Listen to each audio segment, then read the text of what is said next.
Good afternoon, friends. I think you will be surprised to know there are two types of milk.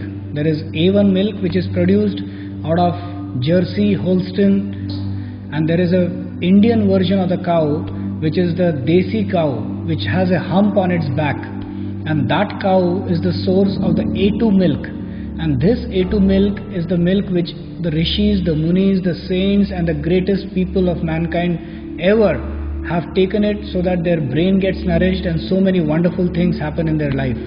So this A1 and A2 milk are a component of two different varieties of cows, and there is a huge catastrophe in India because of the cow slaughter and because of the so many ill effects of vanishing of the A2 milk, vanishing of the Indian bred cow which is there in India has completely vanished, and the milk that we are getting today in our houses, which we may name at any name, Amul, maybe Gokul, maybe Mahananda, or any milk, they are all a variety of A1 milk, which is a toxic milk.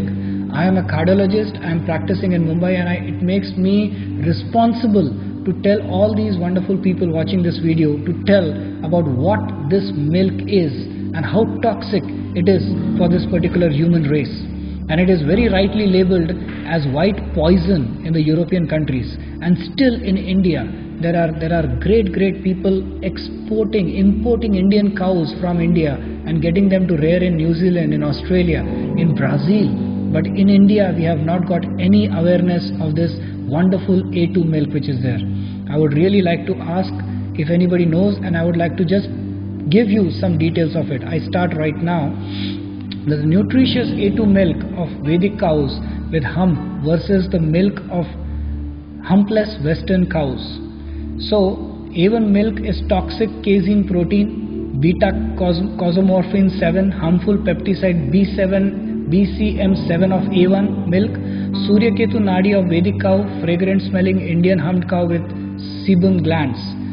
A2 milk produced by humped Indian cow is good for health, while A1 milk produced by the humpless Western cow is toxic for health. An Englishman, when I was traveling, he asked that what is the best cow, which is the best milk available, and he shot up an argument saying that the Indian cow gives very less milk, whereas the A1 milk is in abundance. So I laughed at him and said that it is not a matter of the daily consumption of milk that you calculate, but it is the yearly consumption that we really have to look at. And an Indian cow milks 3 times a year, whereas a Western cow milks only once a year. So if you calculate on an average, the A2 milk will always be in abundance because of the production of it 3 times in a year. This is a question of perception and simple maths, unfortunately, which the Indian people are not aware of. The Agnihotra ghee, that is whenever we perform the Agnihotra sacrifice, it is always the A2 ghee that is put up and that is used. The A1 ghee is considered as toxic actually. Our ancient scriptures written by seers state that the humped Indian cow has a unique Suryaketu nadi on her back. आपने देखा होगा कि एक हम जो होता है काऊ के ऊपर, वहाँ पर सूर्यकेतु नाड़ी होती है जो सूर्य की किरणों को अपने अंदर सीमित करती है. इसीलिए the cow milk, if you ever have a look at that, it is yellow in color. That's why, because of the content of the Surya, the greatness of the Surya rays which it accumulates by the Suryaketu nadi, and we drink that beautiful milk which nourishes our whole body like a mother. She nourishes us. Similarly, the gomutra of urine of a cow has good effect only if the urine is from a humped cow. The urine produced by a humpless cow is toxic.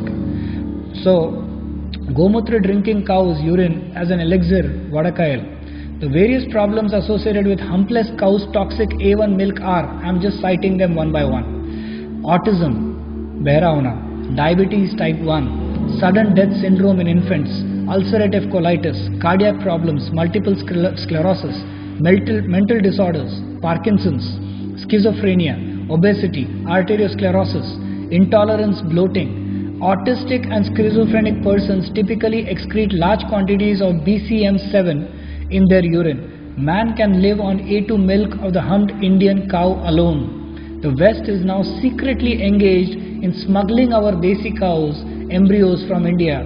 The West has found out several decades ago that the A2 milk of Indian humped cows is more beneficial as it has micronutrients like cytokines and minerals which enhance the immune system, A2 beta casein protein. So there are now the single agenda of the West of converting their useless A1 cows into A2 cows.